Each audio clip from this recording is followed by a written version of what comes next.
Hello and welcome to Unprofessional Engineering. My name is James. And you got Luke. Luke, we're joined once again by VP of Design and Manufacturing here at Autodesk, Greg Fallon. Fresh off main stage. Welcome. Thank you. How was it? That was awesome. Yeah, it's always exciting because you literally take like the most exciting things that we do here and you just kind of put it into like a 60-minute session, and I always love the main stages. It's super fun. It's really, really cool to see all the people engaged and then get all the stories afterwards. It's awesome. Are you more nervous talking to us and our giant listenership or on main stage? Oh my God, I'm terrified. I can tell. So before we jump into the real questions, we have a couple of questions. It's this game that we call How Well Do You Know Your CEO? Oh. So this is a competition. This is you and other SVPs and VPs and basically other internal folks, and we're reporting the answers back to Andrew. So, and what we're doing is... now I'm really nervous. Now you really are nervous. Okay, so, and it's either going to be a quote from Andrew or a quote from another notable famous person. So hopefully you follow Andrew on his Twitter feed, because there's gold. The stuff, it's gold, Jerry. So it's either, again, so the first group is going to be, it's either going to be Andrew or Neil deGrasse Tyson. All right. So Apollo in 1969, Shuttle in 1981, nothing in 2011. Our space program would look awesome to anyone living backwards through time. Neil deGrasse Tyson or Andrew? That's Neil. Very good. Next. I think space is not the final frontier, but the next frontier. That's Andrew. No, that is Neil deGrasse Tyson. I do really like how confidently he said it, but I had to look back and be like, maybe it was. You didn't hesitate. Okay, I deleted my Facebook account 3 years ago. Wasn't hard at all. Andrew. Very good. Everybody's getting that one. That must be one of his most famous tweets, because everybody's getting that one right. That's the one Or that he got really circulated. hates them. I don't know. All right, round two.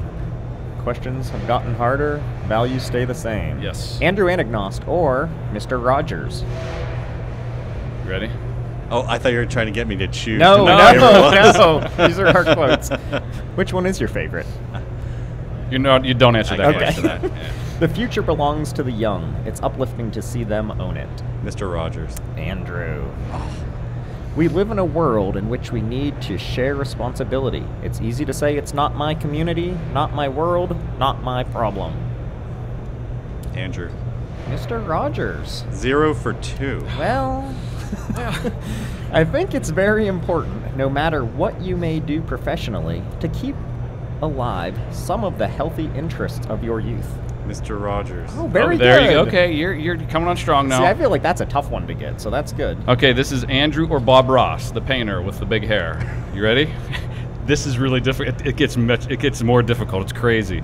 There's nothing in the world that breeds success like success. Bob. Very good. If only we could all respect how others choose to live their lives.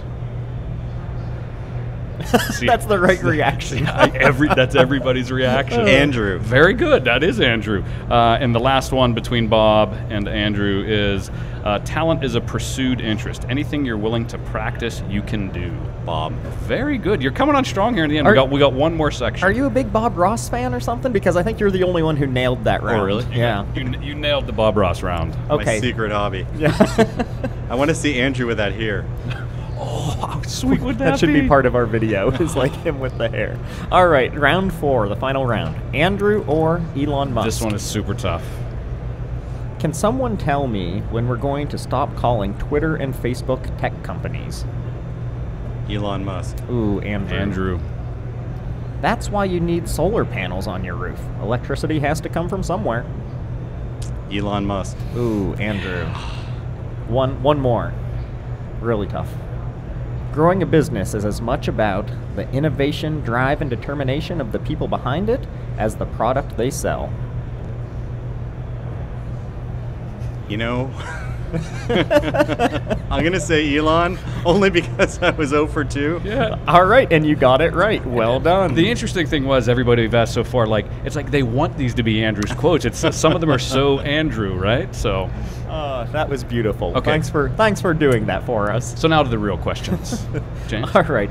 So for a change, design and manufacturing, we actually know something about that. We've had head of education on and sustainability and what CMOs do. We don't know what any of that is. But for those of us out there who don't know what you're doing, could you give us a quick look into like a day in your life? Oh man. At least a day in the life at Autodesk. Yeah, so and it's fun. I just moved into this job 3 months ago. Okay. So I spent a lot of time understanding what customers are doing, just as I did before. So that doesn't Right. change. Do a lot of customer interactions. I spent a lot of time thinking about how we want to grow the business from a bigger perspective. You know, in the product world, I was very focused on customer workflows, which are super important. I think about that now, but I also take a step back and try to think about, in the greater context of design and manufacturing in Autodesk, what does it take to grow our business? And then there's a lot of details. How do we tell our story? What does that look like? I spent a lot of time thinking about how do we make our intentions known to the outside world in a really simple way. I assume that Autodesk University is one of your big places to go and get to talk to customers and get to know what they need and what they feel about what we're doing. Yeah. I mean, I've spent the last 48 hours almost entirely talking to customers. That's great. So you had a really big part in generative design and kind of where it is. What were some of the challenges in getting that kind of technology? I mean, something that in some cases has never been done before or delivered the way we delivered it. What were some of the challenges and some of the exciting things about bringing that to market? Yeah, that's a really good question. I mean, so first of all, a lot of people don't know this, but I joined the company wanting to commercialize Project Dreamcatcher. So I spent my entire career in the simulation world, most recently at ANSYS. I grew up in the CFD world at Fluent. I did my graduate work. I was an engineer working on fluid flow and reacting flows. So I'm a geek by heart with simulation, and I also spent a lot of time watching customers in the past try to figure out how to use simulation, and I always felt like artificial intelligence and simulation had a much bigger role to play in the design process. I spent 20 years frustrated that most people use these types of algorithms as a virtual laboratory when you can actually gain much more insight. So I've been thinking about this for over 20 years. Coming here and seeing Project Dreamcatcher on the stage, I was hired in. I met Jeff Kowalski, which was, I was a bit of a junkie about Jeff. I got to know his team, and we looked at kind of what they were doing, and I immediately said, we want to commercialize your stuff. Right.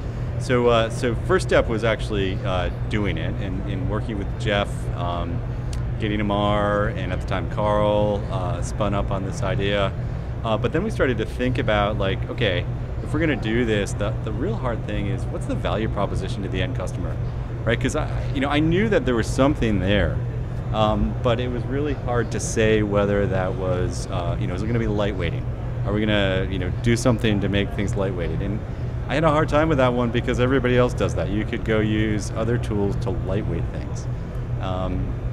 So we spent a lot of time thinking about the value proposition, and honestly, when we went to market with generative design, we weren't really sure what the end value proposition was. So we kind of said, look, we got some general ideas. We're just going to watch how people use it. And that's where it gets super interesting. So, the real hard part was staying super disciplined and staying customer focused, right? Because I had my own vision of what it should be, what it shouldn't be. Everybody that I worked with had their own ideas. It's one of these things where everybody has an opinion.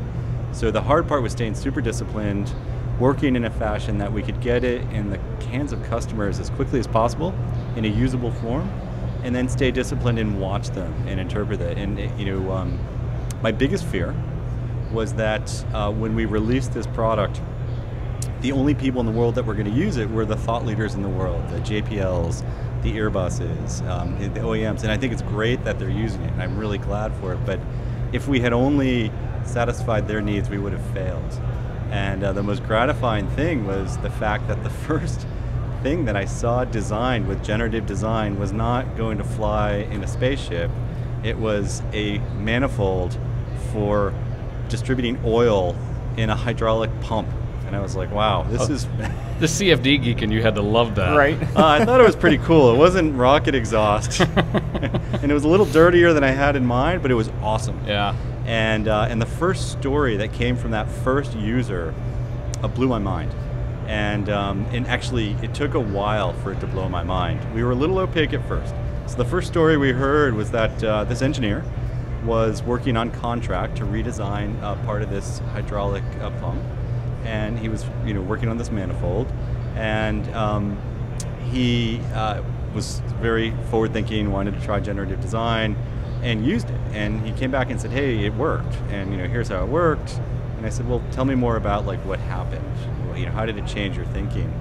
And that's where the story got really interesting. I mean, the story was that, normally he would go meet with the customer, kind of listen, whiteboard a few ideas, come back a couple weeks later with a few rough ideas, and then go through this process of refining these ideas. And the story was that, hey, with generative design, I walked in with 12 ideas I was pretty confident about, and I just put them up on the wall, and I said, which one do you want? And we went through trade-offs. And which one do you want? So to me, at the time I wasn't really sure. I knew it was a special story, and then I heard it over and over and over again. And so there's two things that people really like about generative design. I mean, yes, we make awesome lightweighted parts. Actually, our algorithms are as good as anything else out there on the market, but we do it in a very different way. We give people the idea to explore all these options that they wouldn't normally have time to look at. And that's really interesting. And so it's this idea of making choices and coming up with things that you wouldn't normally have thought of, which is really invigorating. Every single user of generative design, 100% that I've talked to, has told me that they found something that they would not have thought of. So there's this idea of a machine actually helping the human unlock creativity, which is huge, right? And then there's the idea of I was able to look at many more options than was humanly possible, right? So the GM story that we've talked a lot about, we have videos on it. They're a fantastic partner, a great customer. It's really inspiring to watch them and the way they use it. But their story is that they took a relatively simple subsystem, a seatbelt bracket that's critical safety factor, so safety components. So don't get me wrong, it's super important, but it's a relatively simple system. They had an assembly that had something like 8 or 9 components that were bolted together, and the normal design process is about 3 months for something like that to come up with a concept that's relatively solid and that you can take forward into simulation and validation. They had 150 valid concepts in the first day, and so that's where the idea came. Okay, we're really onto something.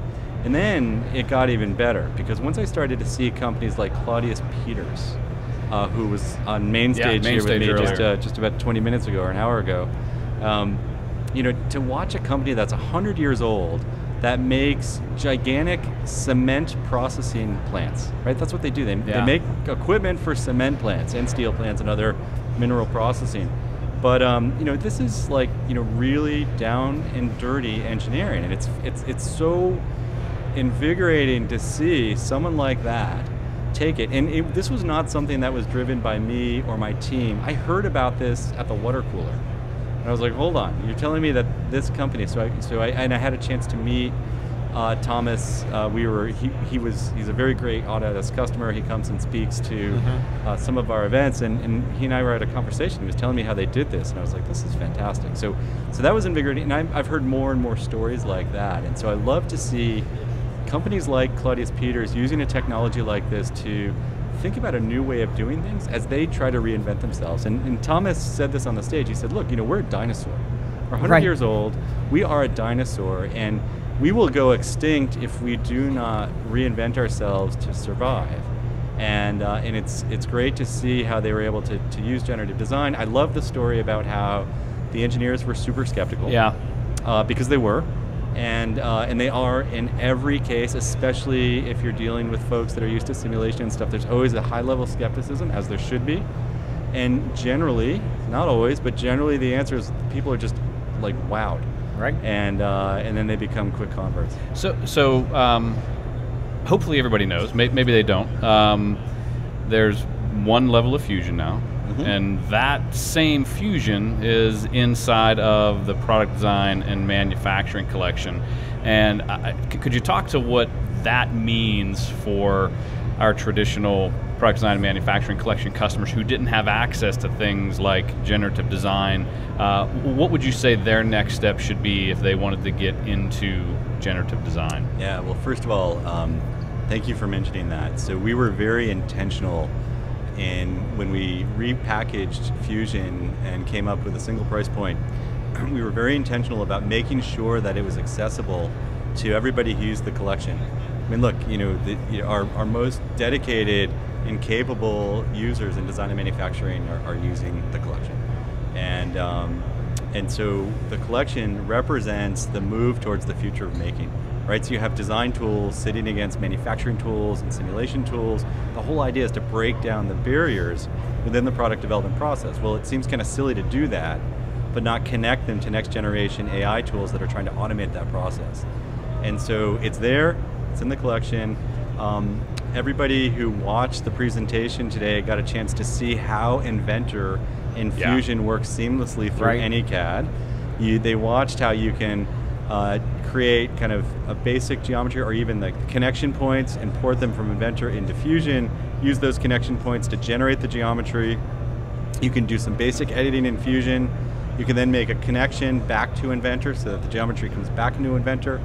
You can continue to update it in Fusion and it automatically updates in Inventor. So it's a great workflow. I think if you are at all curious about generative design, which I hope most people are, you should try it. I mean, it's right there. In the talk, Steve talks about the website you can go to. If you have a collection, you get free cloud credits to figure out how to try this in Fusion. So that would be my next step. Okay. And I think it's important to point out that Autodesk has implemented it in such a way that it really shouldn't be intimidating for people to get into. You can pretty easily work through it yourself and start getting these designs. It's amazing. So, correct me if I'm wrong, but I believe you had a chance to go to the Design and Manufacturing Awards on Monday night. Is that correct? Yeah. So could you tell me a little bit about some of the winners who were lucky enough to get to interview over these 3 days at AU? What did you think about what they did? Well, first of all, they were all inspiring. Yeah. I mean, so full disclosure, I've been busy in the run-up to AU. I hadn't had a chance to review the winners until I actually got to see their videos that evening, and I'm just totally blown away. Yeah.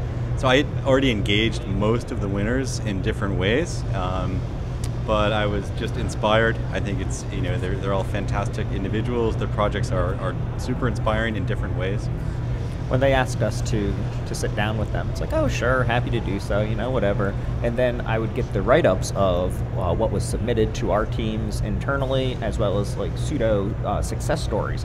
And I start reading like JPL, and I'm like, this can't even be real what they're doing. The GM stuff, and even the AU Design Challenge winner, what she put together and submitted in a tiny time frame. Yeah. I'm like, boy, she's better at this than I am. It was way better, real impressive. Way better than you are, just for the record. Thanks, Lee. So on a different note, your favorite part of Autodesk University so far, and then what are you looking forward to most? Well, so for me, my favorite part of AU is always a chance to sit down and talk to people using the software. So, that by far, we have 10,000 customers here. I can sit down next to any one of them and hear their story. So, at the D&M Awards dinner, I had a chance to sit both next to Kevin Quinn from GM, who I knew pretty well, and I had a bunch of other people sitting at the table doing all sorts of things. Traditional industrial jobs. There was a mix between rocket scientists, working at JPL, and then you had people who are kind of everyday engineers at small and medium businesses, and I find their stories super inspiring. The best story I heard was not from the rocket scientist. That was pretty cool. That was very cool. I love the rocket scientists. I was going to make a Sheldon joke, but I didn't. I would have approved. That's okay. But the best story I heard was this group I was sitting with at the table. They were using Inventor scripts and Vault to automate the connection between design and manufacturing. And so they had found that the collection, contained some manufacturing tools, right? HSM and nesting. And they got really clever with scripting in Vault and Inventor, and they wrote scripts to automate the process of checking in your design to Vault. Once it's checked in, it automatically creates the G code to make that particular part. It was super cool, super inspiring. And it's stories like that that just make my mind explode. So that is the first time I think any of our guests ever talk about Vault on the show. So, and the fact that that's your favorite story, I think that's amazing. That is your favorite story. That it includes Vault, which historically, it's an interface. It's not geometry on the screen, and the fact that that's one of your favorite stories, I think, is awesome. Well, I'll talk about that again too. I mean, we don't talk about Vault enough. And we do as a company talk a lot about data at the center, and often people infer that that means the cloud. They think we're talking about Fusion, which is fantastic, they think, or Lifecycle or Forge, but Vault is fantastic, right? It's a step towards the future making. It puts your data at the center. You can connect it to the cloud through Lifecycle, and it's absolutely fantastic, and it's used in a huge percentage of all the sites that use both PDMC and Inventor, and to see those workflows is super inspiring. Yeah, one of my coworkers uses he always says, if you're not using Vault, you're only using half of your software whenever you're working with Inventor. And I never thought of it that way until he said it. I was like, that is so true. If you're not using it, you're missing out on all this benefit that you get with this integrated data management. So, one last question for you. If you could give one piece of advice to a 36 to 43-year-old, hardworking, funny, technically skilled marketing professional, what would that be? So you said funny, so I know it's not either you guys. What? Wow, that was hard. That was very funny, but harsh. All right, so what kind of advice are you looking for? Just general advice. I'm crying over here now. So my general advice, it's the same thing to everybody that works for our company. Spend time talking to customers, ask them what they do, ask them about their business. It's not that invigorating to talk to them about which features they're using and whatever tools we have, but if you ask them about their business and what they're experiencing on a day-to-day basis, that's the advice I give everyone. And things flow out of that. Yeah. That's where your ideas come from. That's where everything that we do begins. The great thing is all of our executives that we've talked to, you've all given very similar advice, so it's nice to see you guys are all on the same page. Not so many hurt my feelings so much. They don't hurt our feelings the way you hurt our feelings. So I do want you to know that I really hope this advice works, and Luke and I are also simulation geeks from days in the past, and we're both based in Pittsburgh. So if we offend anyone in these interviews, or if your advice doesn't pan out, we might come knocking for that letter of recommendation. So I worked for Blue Ridge Numerics back in the day, and I was continually up against Fluent whenever we were trying to sell the CF Design product. So I'm sure I ran into some of your folks. This was like 10 years ago? Yeah. Well, I knew Rita Schnipke. Okay. Oh, yeah. So I went to graduate school at UVA. Okay. Oh, of course. Love UVA. I'm retiring in Charlottesville, so it's going to happen. So, all right. Awesome. Well, thanks a lot for joining us today, Greg. It's always great to have you on with us, and hopefully you enjoy the rest of AU 2018. Cool. Thank you very much. Thanks, everybody. Bye now.